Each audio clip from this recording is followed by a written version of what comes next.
সাল্লাল্লাহু আলাইহি ওয়াসাল্লাম জিন্দা না মৃত? উত্তর হলো তার মৃত্যু হয়েছে, এটা সত্য।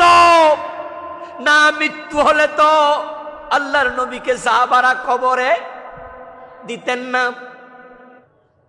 এজন্য রাসূলের নাম দিছে জিন্দা নবী। কি নাম দিছে?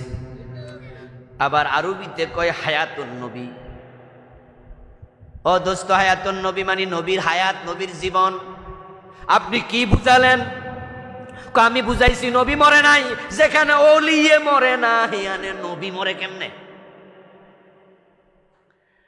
আমরা বলি তাই নাকি? তো আল্লাহ যে বলছে কুল্লু নাফসিন যায়কাতুল মাউত, এখন এই আয়াতের কি হবে গো? তাহলে এখন আল্লাহ যে কয় সব প্রাণী মরণশীল, এই আয়াতের সাথে প্যাঁচ লাগলো।